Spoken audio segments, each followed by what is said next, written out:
Y jóvenes, nuevamente buenas tardes. Vamos a comenzar nuestra sesión de el día de hoy. Bueno, ya todos estamos informados del por qué hoy domingo estamos sacando adelante las clases. Hoy día vemos lo que corresponde a la semana número 5 y mañana nuestros horarios habituales estaríamos también sacando las clases correspondientes a la semana número 6. Bueno, entonces para el día de hoy seguimos trabajando con los factores productivos y vamos a referirnos a la unidad económica encargada de organizar la producción, como vienen a hacer las empresas, y luego pasaremos a ver también otro factor considerado importante en la actividad económica porque permite que se incremente la productividad, se mejore el rendimiento, se haga uso mejor de los recursos que intervienen en la producción. Nos referimos al capital. Estos dos factores productivos hoy los vamos a desarrollar y vamos comentando también algunas cosas sobre tanto las empresas como el capital, que también debido a la misma coyuntura por la que estamos atravesando los países en el mundo, las empresas, al igual que las familias, están siendo fuertemente afectadas. El año pasado, como hemos comentado en otro momento, en nuestro país 6 millones de familias aproximadamente han tenido problemas en cuanto a no poder mantener ingresos por pérdida de puestos de trabajo. Y como decíamos en la clase anterior, las familias son importantes para poder generar los mercados, ya que ellas se constituyen en un principal agente económico, mayormente como consumidores. Hoy vamos a hablar del otro lado también de todo mercado, que es el que va a ir a vender. Y el que vende es pues la empresa. Quien vende es esta unidad económica. Y también están siendo severamente perjudicadas las empresas en las economías. El año pasado se ha trabajado mucho con ellas para animarlas a que se recuperen, para que tomen decisiones de volver a producir. Desde el gobierno se ha venido hablando de una reactivación económica y no se puede hablar de reactivación económica dejando de lado a las empresas. Es imposible, ya que la actividad productiva ellas son las que la realizan. Querer hablar de producción sin empresas es inaudito. Sin embargo, pues también han sido muy afectadas con esta crisis. Y el año pasado, para animarlas a que retomen sus actividades, para tratar de que se animen a reactivarse, el gobierno implementó algunos programas para poder apoyarlas con ciertos subsidios, transferencias. Uno de estos programas se ha denominado Reactiva Perú. Este programa de Reactiva Perú el año pasado ha contribuido para que 193.305 empresas, muy cerca a 200.000 empresas, puedan tomar créditos a bajas tasas de interés en nuestro mercado financiero. Ese fue el propósito de parte del gobierno, de garantizar cerca de 50.000 millones de soles para dar créditos, repito, a tasas de interés que no han llegado ni al 2%. Entonces, de estas 193.305 empresas, el 96%, que hacen un total de 185.349 empresas, han sido microempresas y pequeñas empresas. Entonces, el 96% de los créditos han terminado en manos de estas empresas, tanto las microempresas como las pequeñas empresas. Luego, la mediana empresa también ha tenido una discreta participación con estos créditos y apenas el 1% tomó estos créditos el año pasado, haciendo un total de 1.827 empresas.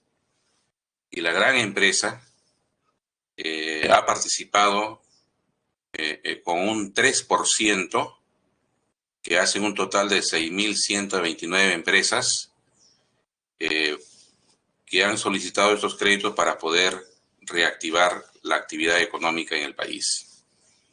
Como se ve, entonces, la mayoría de esos créditos ha ido para la pequeña y microempresa.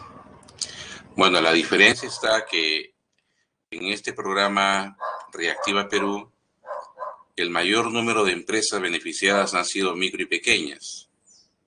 Pero también entiéndase que una microempresa no va a ir a que le den un crédito de 100.000 soles, medio millón de soles. Piden créditos, pero por pocos montos, ¿no? Por algunos miles de soles. Entonces, la gran empresa, a pesar de que solamente en número participó con el 3% del total, en cuanto a número de empresas, ha llevado una mayor parte del dinero que se colocó para poder reactivar las empresas en el país. Ahí hay que también saber diferenciar, ¿no? Que aún siendo menor el número de participantes de grandes empresas, se han llevado montos considerables de dinero para poder desarrollar sus actividades. Entonces, este programa Reactiva Perú refleja la situación muy crítica por la que miles y miles de empresas vienen pasando en las economías. No solamente ese es un tema de nuestro país, ¿no? Es en todos los países del mundo. Entonces, sobre ello vamos a hablar, sobre esta unidad económica de producción, sobre esta unidad que se encarga de organizar la producción, la empresa. Y la empresa, como unidad de producción, reúne ciertas características. Una de ellas es en el plano económico. Las empresas, por naturaleza, el productor, el empresario, él es el que va a decidir cómo resolver esas interrogantes que en otro momento le llamábamos problemas económicos. ¿Qué producir? ¿Para quién producir? ¿Cómo producir? Esos tres principales problemas económicos son resueltos por el productor, el empresario, cuando dentro de esta característica económica decide cómo va a organizar los factores productivos, cuánto va a necesitar en materias primas, cuántas máquinas va a tener que disponer la empresa y sobre todo cuántos trabajadores va a contratar para que se lleve a cabo el proceso productivo. El empresario es el que organiza, reuniendo esos factores, es el que organiza la producción. Y con eso se refleja la característica económica de toda empresa. Las empresas también se caracterizan porque tienen un propósito mercantil. Van a llevar al mercado lo que han obtenido. Van a llevar a un lugar de encuentro, como decíamos y definíamos los mercados la semana pasada, en donde intercambiarán lo que llevan y lo que llevan son bienes y servicios. Y ahí se va a reflejar esta característica del fin mercantil que tiene una empresa. Todas las empresas lo hacen. Todas las empresas producen para vender. Las empresas producen para poder intercambiar lo obtenido en los mercados. Por otro lado, también la empresa va a tener un fin lucrativo. Decíamos en otro momento que en este sistema económico, los productores y los consumidores, las empresas y las familias van a tener que interactuar de manera adecuada, para poder obtener lo que cada uno de ellos se propone. Para los consumidores, para las familias, es importante obtener una adecuada satisfacción haciendo uso de un bien o servicio para cubrir dicha necesidad. Ese es el fin que lo lleva a toda unidad de consumo a un mercado, satisfacer plenamente esa necesidad. Por eso se dice que un consumidor debe de buscar maximizar esa satisfacción, esa utilidad. Pero por el otro lado tenemos a las empresas, que también tienen su propósito de participar en los mercados. Es cierto que ya estas teorías nos dicen que la empresa lo que va a buscar es maximizar su ganancia. La máxima ganancia va a ser algo que caracteriza a una empresa, sobre todo en estas economías que llamamos de mercado. Una máxima ganancia, un máximo beneficio, lo debe de lograr el productor decidiendo adecuadamente cómo va a producir para poder reducir sus costos de producción y cómo va a ir al mercado para vender, tratando de conseguir el mayor nivel de ingresos. Entonces, cuando compara sus ingresos con sus costos de producción, el empresario va a determinar su nivel de ganancias, su nivel de beneficio. Y indudablemente va a buscar que esas ganancias sean máximas. La máxima ganancia, el máximo beneficio. ¿Correcto? Ahí se traduce esta característica de que toda empresa tiene un propósito lucrativo. Además, también se señala como otras características que una empresa va a tener una organización propia. Y esa organización propia se va a expresar en que, sobre todo cuando tenemos empresas que pueden negociar su valor en los mercados, tratarán de que esos precios que ellas tendrán en el mercado sea también el más adecuado para poder cubrir las expectativas de quienes sean sus dueños. Los socios tienen que ver que la empresa en la que han invertido les genere, les permita alcanzar una rentabilidad. Y esa rentabilidad será posible nada más si es que la empresa expresa o muestra una organización propia. A los dueños de la empresa es a quien más le va a interesar de que la empresa vaya adquiriendo un adecuado valor en el mercado. Por eso que lo que se llama patrimonio, por ejemplo, bursátil, no es más que medir el precio de una empresa en el mercado de capitales. La semana pasada hemos hablado de mercados y uno de ellos son los mercados en donde se deben de cumplir ciertas restricciones, las llamadas bolsas de valores. Ahí van las empresas, pero empresas que cumplan ciertos requisitos. ¿Y para qué van las empresas al mercado de valores? Para que ahí día a día vayan buscando obtener una ganancia de ese mercado, una ganancia de capital. Ahí en todos los días en que funcionan las bolsas de valores, las empresas tratan de que su precio en el mercado se incremente, pero eso va a depender de cómo se organice y cuáles sean los resultados de la actividad que ejecutan. También las empresas tienen esta responsabilidad, una responsabilidad social. Esta responsabilidad social va a ser de dos formas. Una responsabilidad social al interior de la propia empresa, tiene que atender los requerimientos de su entorno más próximo, que son pues sus integrantes. Una empresa que asuma una responsabilidad social va siempre a esforzarse por garantizar que todos sus integrantes se desempeñen de manera adecuada, en un ambiente donde todos se retiren satisfechas día a día de que haya habido pues un adecuado clima laboral, ¿no? Hace un momento he estado participando en una encuesta, ¿no? de manera remota, como estamos haciendo la mayoría de actividades, y lo que busca estas encuestas es justamente consultar si es que nos sentimos cómodos, ¿no?, en los lugares donde desarrollamos alguna actividad económica.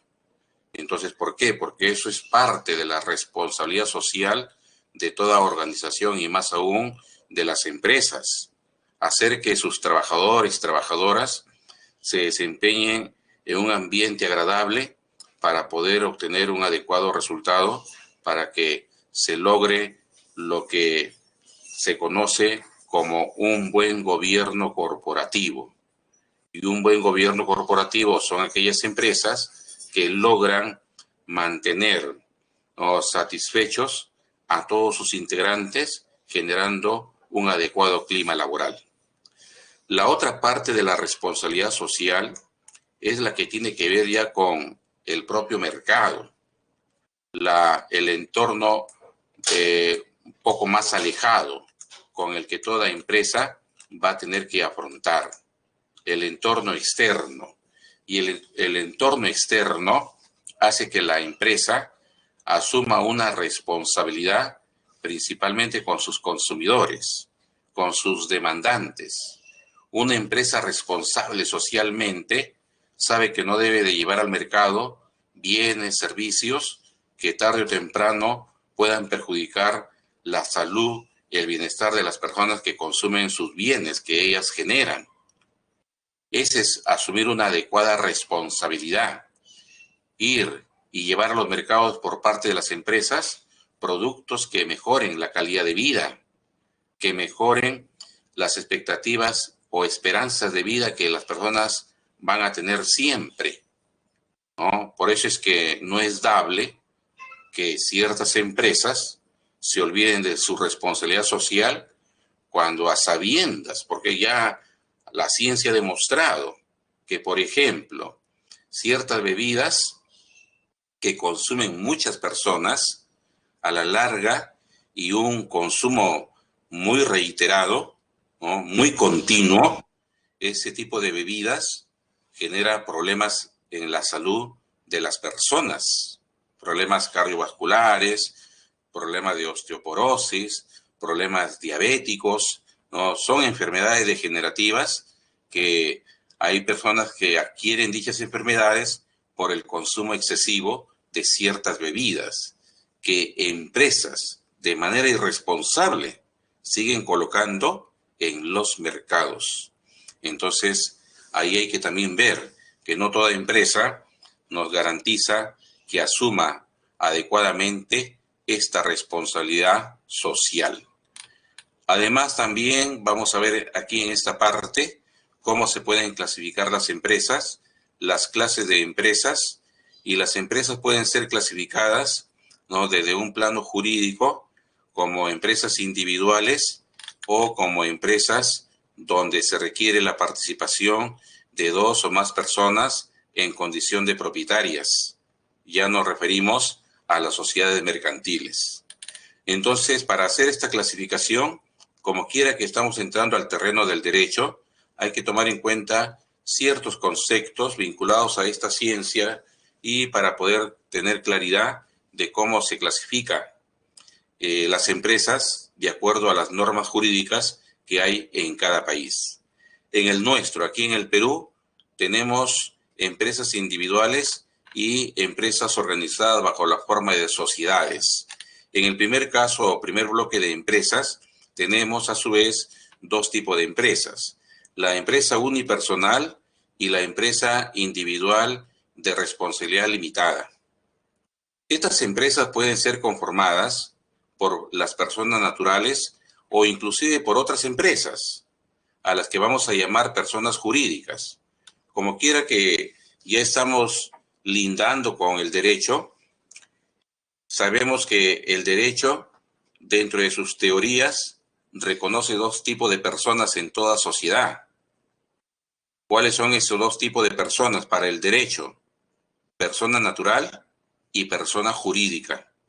La persona natural somos cada uno de nosotros los individuos, ¿no?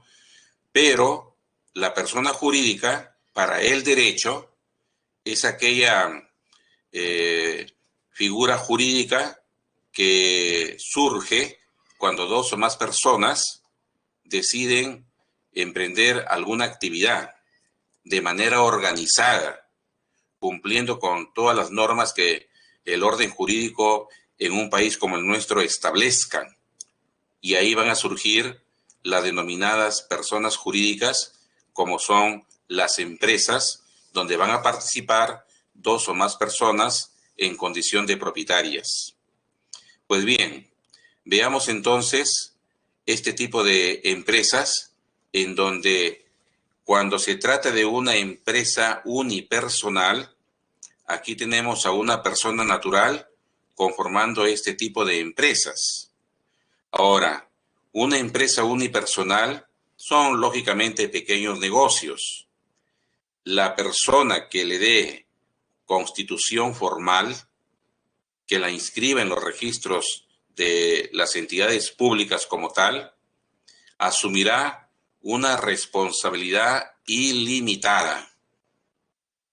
Hagamos una rápida diferencia cuando una persona que actúa como propietaria o copropietaria, ¿no?, de una empresa asume una responsabilidad limitada o también puede asumir una responsabilidad ilimitada. Se dice que jurídicamente una persona que quiera participar como propietaria en una empresa asumiendo una responsabilidad limitada va a ser aquella persona que solamente va a colocar para la constitución de esa empresa lo que haya decidido como capital. Y por supuesto, una persona con responsabilidad limitada, en caso de situaciones delicadas, en caso de problemas que pueda tener la empresa en la que está participando como propietaria o copropietaria, si su responsabilidad es limitada, solamente pondrá en riesgo el capital que aportó para que la empresa pueda quedar constituida. Porque aquí, cuando se habla de responsabilidad limitada, lo único que se arriesga es el patrimonio de la propia empresa. Pero cuando el socio participa con una responsabilidad ilimitada, ya va a ser lógicamente diferente a lo anterior. Y si hay empresas donde las personas como propietarias asumen este tipo de responsabilidad ilimitada, pueden poner en riesgo no solamente el patrimonio de la propia empresa, sino su propio patrimonio como persona natural, sus bienes, sus propiedades. Y ahí la persona estaría actuando y participando con una responsabilidad ilimitada, como lo es cuando alguien decida conformar una empresa unipersonal, como una forma de empresa individual. Entonces, aquí vemos qué tipo de responsabilidad tendrá la persona, ilimitada. Si hay algún problema en la empresa, los acreedores primero van a ver hasta dónde pueden cubrir sus exigencias con el patrimonio de la empresa. Si eso no es suficiente, la persona, la dueña, ¿no?, la persona que es propietaria, puede perder parte o todo sus bienes, lo que haya declarado como patrimonio suyo. Esa es la responsabilidad ilimitada.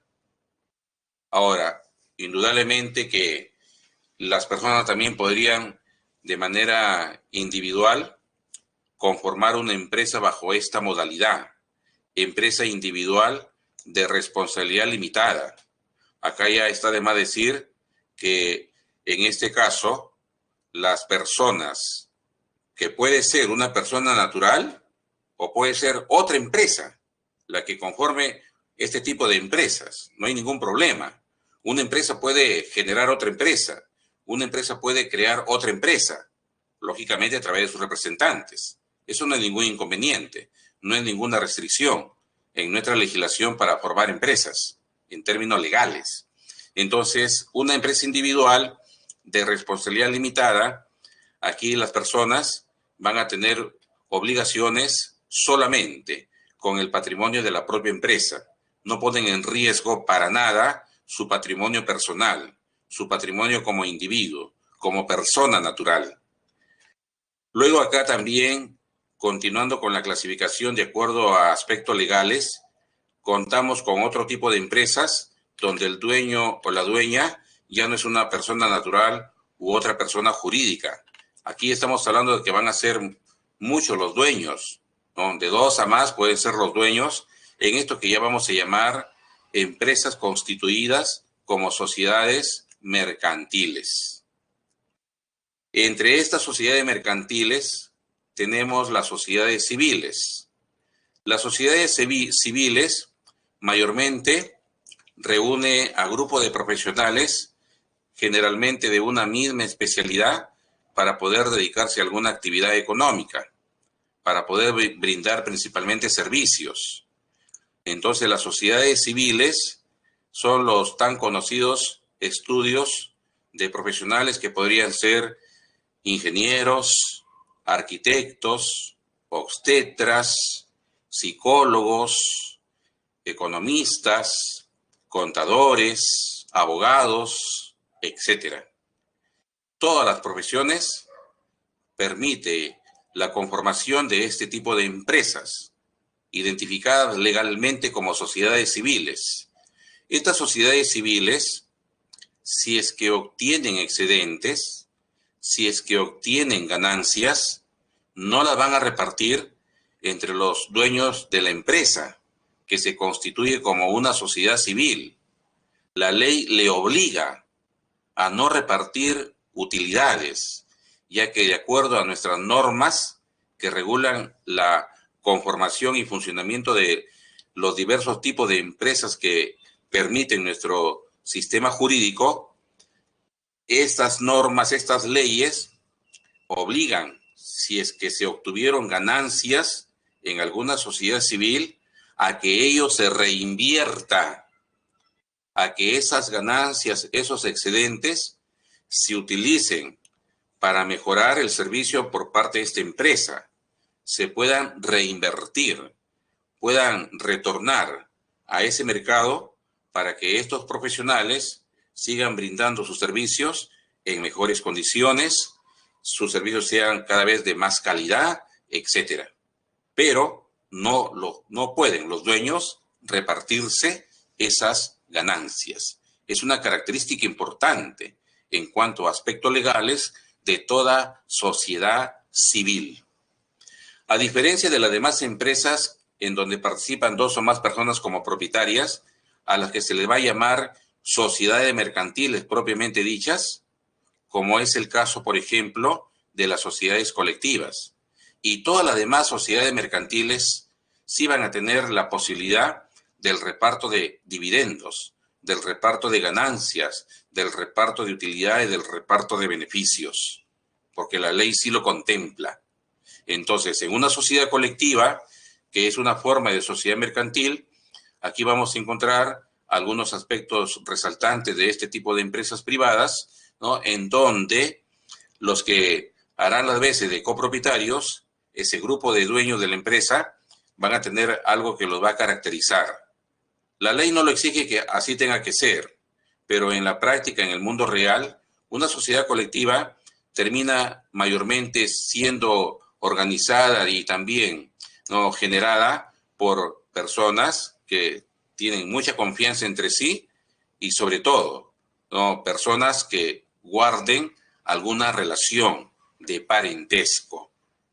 Este tipo de sociedades mercantiles, como son las sociedades colectivas, repito, no lo obliga la ley, que los socios sean parientes o personas muy allegadas entre sí, pero en la práctica se ve eso. ¿Y por qué? Por el tipo de responsabilidad que todo socio en este tipo de empresas deberá asumir. Una responsabilidad solidaria, una responsabilidad ilimitada. Solidaria significa que si uno de los socios tiene dificultades, ¿no? En tanto participen en la empresa, los demás se van a tener que sumar, van a tener, como el término lo indica, solidarizarse con aquel socio, con aquel propietario que manifieste algunos problemas para seguir participando en la empresa. Y además, la responsabilidad de estos socios es ilimitada. Y ya está de más repetir lo que ya conocemos. Más sociedades mercantiles. Acá encontramos a las sociedades en comandita. Estas sociedades en comandita, una principal característica es que encontraremos dos tipos de socios: los que administran, los que dirigen y gestionan la empresa, y los que solamente aportan los bienes de capital que ésta pueda requerir. En el primer grupo, a esas personas se le va a llamar socios colectivos. Socios colectivos son los que dirigen la empresa, son los que administran la empresa por la responsabilidad que asumen. Los socios colectivos van a tener una responsabilidad ilimitada en una sociedad en comandita, a diferencia de los otros socios que solamente ponen su capital y no van a administrar la empresa, pero también su riesgo es menor, ya que de haber algún problema en la empresa, estos socios, y que justamente por eso se les puede llamar también socios capitalistas o comanditarios, solamente arriesgan su capital que aportaron para que la empresa quede constituida, y por eso se dice que su responsabilidad va a ser limitada. Acá tenemos otro tipo de sociedades mercantiles, las sociedades de responsabilidad limitada, que se ubican mayormente en la prestación de servicios. También tienen algunos rasgos importantes, como es el caso del número de socios, el número de propietarios. No puede exceder, de acuerdo a la ley, un número de 20. Además, en este tipo de empresas, a pesar de que hay socios, no hay la participación del capital social de manera alícuota, como cuando se producen y se emiten acciones. Acá no hay acciones. Cuando se requiere financiar el capital que la empresa necesita, los socios se ponen de acuerdo, y de acuerdo a los montos que signifique la necesidad de recursos para que la empresa pueda conformarse, se reparte en partes iguales, y cada socio es totalmente libre de decidir cuántas particiones quiere tomar del total del capital social de la empresa.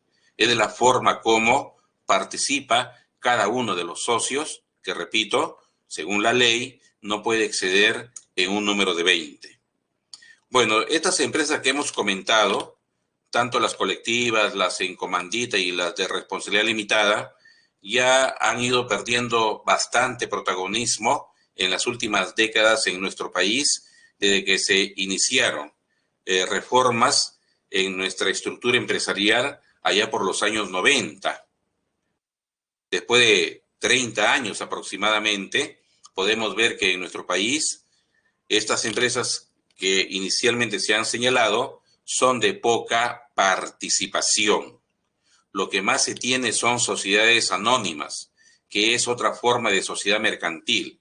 Pero de estas dos formas de sociedades anónimas son las abiertas las que más abundan, no solamente en el Perú, sino en los países del mundo. El tipo de empresas que más encaja en este sistema capitalista son las sociedades anónimas abiertas, ¿ya? Vamos a ver en un momento por qué.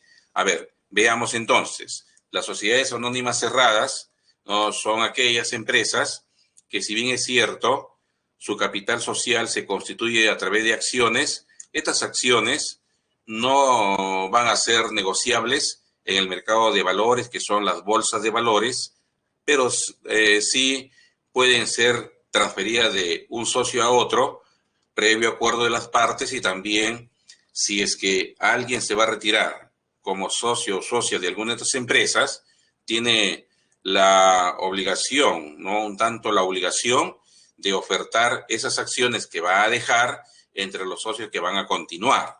Ellos tienen prioridad de adquirir ese paquete de acciones que de repente un accionista quiera dejar habiendo tomado la decisión de retirarse, ¿no? Estas acciones no son negociables en el mercado de capitales, no van a terminar en la bolsa de valores, por eso es que tampoco es necesario que se inscriban justamente en este mercado de valores, ¿sí? Pero lo que más tenemos en los países son las sociedades anónimas abiertas, son las de mayor difusión en este tipo de economías, las economías de mercado. Las sociedades anónimas abiertas son las que legalmente se prefieren porque dinamizan determinados mercados donde participan, como lo dije hace un momento, sobre todo en las bolsas de valores. Son estas empresas las que todos los días laborables están negociando sus acciones, están comprando, vendiendo sus acciones. Y ese es el movimiento bursátil que tenemos en las bolsas de valores en los países del mundo. Aquí también en el Perú ocurre eso. Todos los días laborables en la Bolsa de Valores de Lima, estas empresas, las sociedades anónimas abiertas, por supuesto, las que de acuerdo a la superintendencia del mercado de valores cumplan con los requisitos que cada empresa constituida como sociedad anónima abierta quiera pues hacer negocios en la bolsa de valores. Ese es un rasgo importante de estas empresas consideradas como una forma de sociedad mercantil. Ahora, también las empresas pueden ser clasificadas de acuerdo al régimen que determine quién termina finalmente siendo el propietario de sus capitales. El capital social, cuando pertenece al Estado, cuando es parte de la estructura del Estado, vamos a concluir que de acuerdo a la propiedad del capital es una empresa pues pública, porque ese capital es de propiedad del Estado. Pero cuando ese capital es propiedad de algunos particulares, ahí estamos frente a una empresa privada. Entonces, lo de empresa pública o empresa privada responde a la constitución del capital social de cada una de las empresas y determinar, ubicar quién es el dueño de esos recursos. Y empresas pues como Petroperú, Banco de la Nación, Agrobanco, Empresa Nacional de Hoja de Coca, Sedapal, ¿no? Empresas energéticas que tenemos en las regiones y otras son parte del Estado. Por eso tenemos empresas públicas que se expresan en los ejemplos que hemos indicado. La mayoría, indudablemente, son empresas privadas y estas empresas privadas son denominadas de esa manera porque el capital social pertenece a particulares. Acá nos muestran algunos ejemplos de empresas privadas, ¿no?, que operan inclusive en diferentes países del mundo. Dentro de estas empresas, ¿no?, también por su propiedad encontraremos aquellas cuyos capitales son de propiedad colectiva. Quizás entre estas empresas, una de las más conocidas vienen siendo las cooperativas. Pero también hay que indicar que hoy en día tenemos pocas cooperativas. La mayoría está en el sector financiero. Ya no tenemos ese gran número de cooperativas que en décadas pasadas había aquí en nuestro país. Cooperativas de consumo, cooperativas de producción, ¿no?, cooperativas que estaban vinculadas a ciertos sectores de nuestra economía, como por ejemplo las cooperativas de vivienda, ¿no?, las cooperativas de turismo, en fin. No, han ido perdiendo cierto protagonismo como empresas en nuestra economía porque a partir de los años 90, quienes nos gobernaron y fueron pues el partido político liderado por en ese entonces el señor Alberto Fujimori, ellos de su gobierno a través del Congreso, que también les era favorable, fueron aprobando algunas leyes para que sistemáticamente solo vayan quedando aquellas empresas en las que se identifique el concepto de propiedad privada de manera plena, ¿no? Algo así como que no querían apostar por otro tipo de empresas de acuerdo a su propiedad, como eran pues las empresas de propiedad colectiva. Por eso es que desde los 90 se han venido dando leyes para reducir la presencia de empresas como las cooperativas.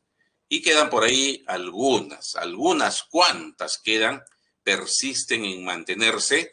No conozco de cooperativas, no de consumo, por ejemplo, aquellas que grupo de personas que se organizan para poder impulsar el funcionamiento de un mercado, ¿no? Son cooperativas de consumo, cooperativas de producción.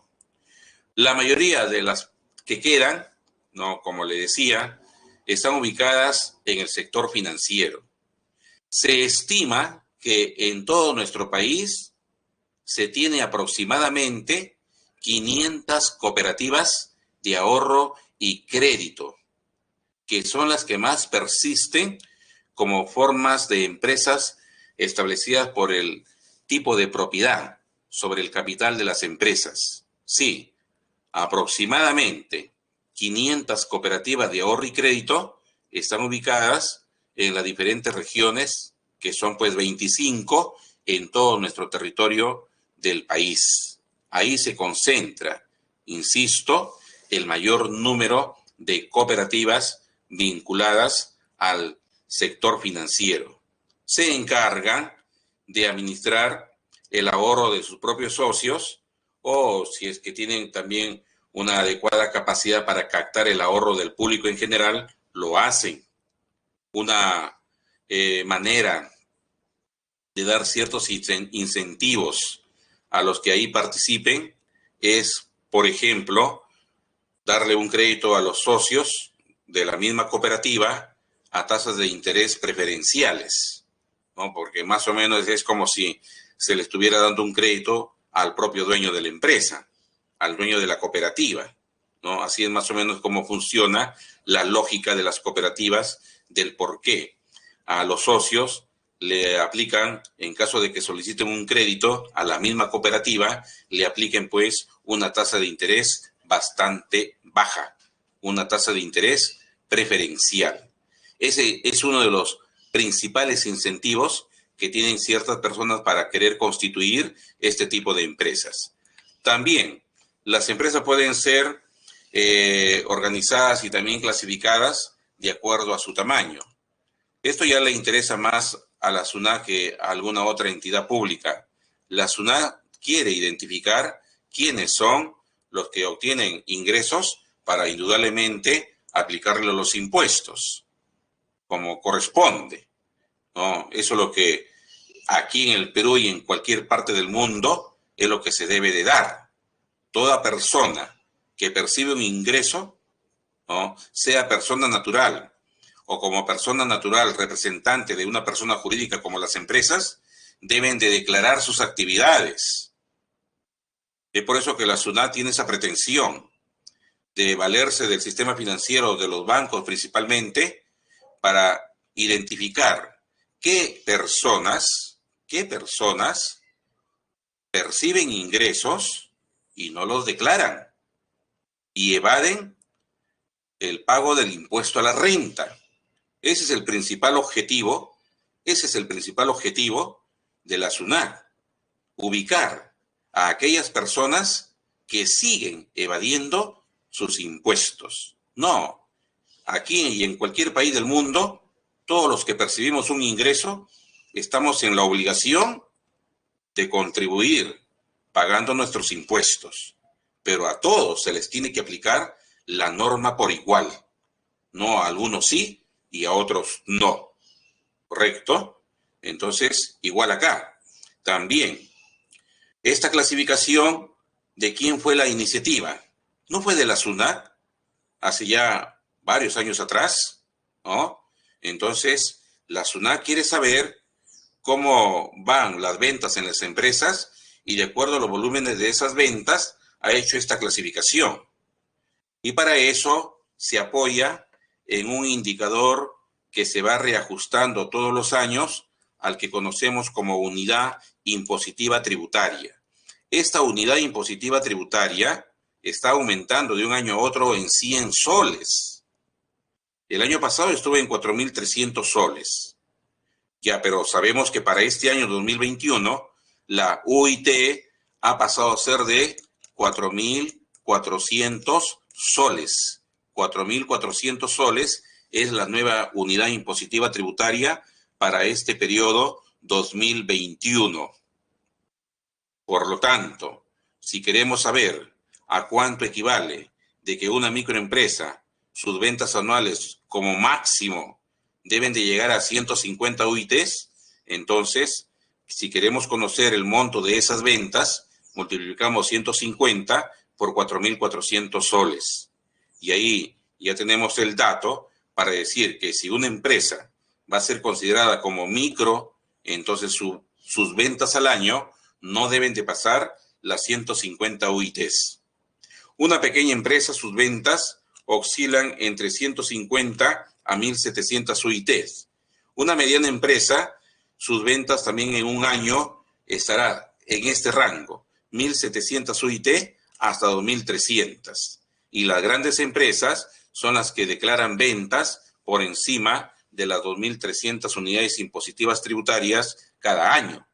Así es como la SUNAT ha clasificado a las empresas y de acuerdo a lo que declaren en ventas, le van a aplicar el impuesto a la renta, ¿no? Entonces ahí tenemos esta clasificación de acuerdo a los volúmenes de ventas que cada una de ellas pueda lograr en su mercado. Acá tenemos el capital. El capital, jóvenes, otro de los factores productivos, como ya hemos indicado en otro momento, es un factor auxiliar de suma importancia y el capital, como factor productivo, va a tener la posibilidad de convertirse en un aliado importante al trabajo, porque le ahorra esfuerzo al trabajo, le ahorra costos porque es más efectivo el uso de los recursos, los insumos, empleando máquinas, utilizando equipos. No hay mucho desperdicio. Cada vez las máquinas que el hombre va construyendo son más eficientes. No te desperdician prácticamente ni un ápice de algún insumo o de alguna materia prima. Entonces, reduce costos el buen uso del capital. Va a tener varias ventajas este elemento, este factor productivo. Ahora, el capital, ¿cuáles son algunos de los enfoques que nos dicen de dónde proviene? Aquí tenemos dos de las muchas teorías que hablan sobre este factor que es el capital.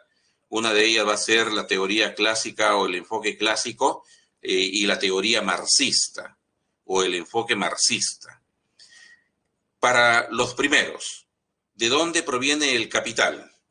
Ellos dicen que el capital va surgiendo desde que el hombre hizo uso de lo que encontró en su entorno, en la naturaleza, y tal vez cogió una piedra, una rama, una raíz, con la raíz amarró la piedra, ¿no?, a la rama y obtuvo su primer instrumento de trabajo. Y luego lo fue perfeccionando, obteniendo sus primeras herramientas y más adelante sus primeras máquinas, hasta hoy en día ver cómo el hombre produce máquinas tan eficientes que le permite generar mejores resultados en la actividad económica.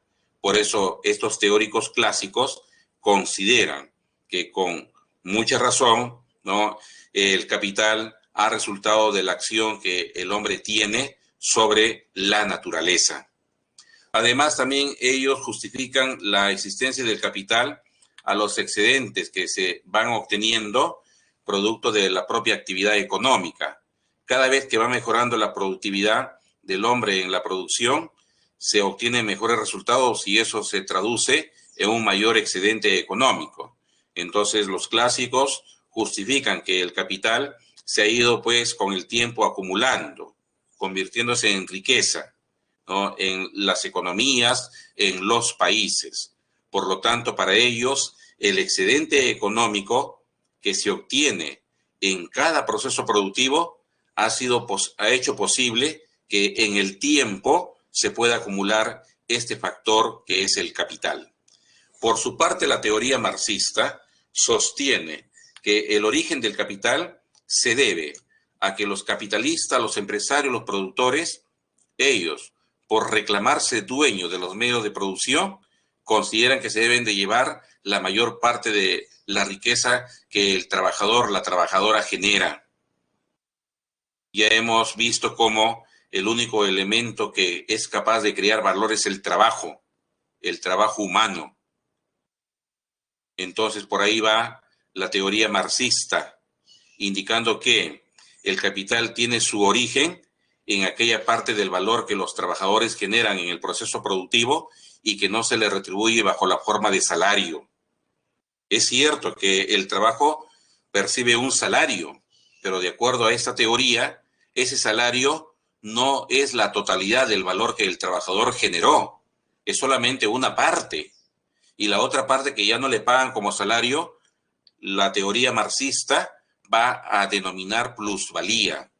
Por eso se dice que los capitalistas, los empresarios de cada proceso productivo van acumulando esa plusvalía y ahí pues luego esa plusvalía acumulada le va a permitir a este capitalista comprar más máquinas, contratar más trabajadores, mandar a construir una nueva fábrica, etcétera. Por eso esta teoría sostiene que producto de la acumulación de esa plusvalía se ha ido pues acumulando capital. Y sobre la acumulación originaria, ellos sostienen que esta acumulación originaria se va a dar cuando entre los grupos humanos el más fuerte se va a imponer sobre el más débil. Históricamente se ha dado ese tipo de eventos.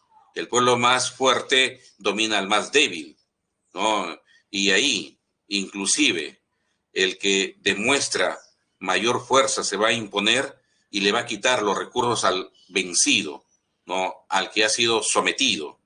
Y es por eso se dice que la teoría marxista considera que por esas guerras donde unos sometían a otros, inclusive los esclavizaban, ¿no?, le quitaban sus recursos a través de la guerra, el saqueo, el robo, el pillaje, etcétera.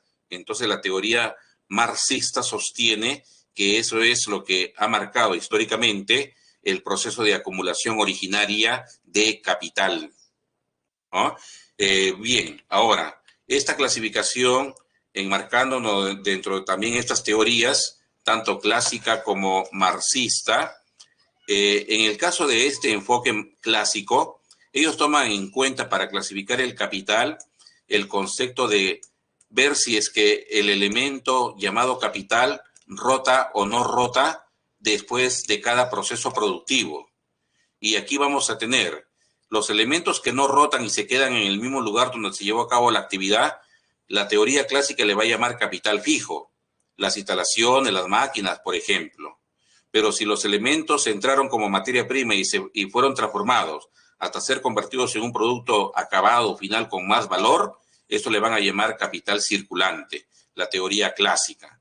Por su parte, los socialistas, ellos van a tener el concepto de identificar cuál de todos los elementos crea valor para llamarle capital variable y todo lo que no crea valor por sí solo le llamaron capital constante. Por eso que el trabajo, la fuerza de trabajo que genera plusvalía es para la teoría marxista el capital variable. Y todo lo demás, todo lo demás, ¿no?, va a ser considerado capital constante en el proceso productivo.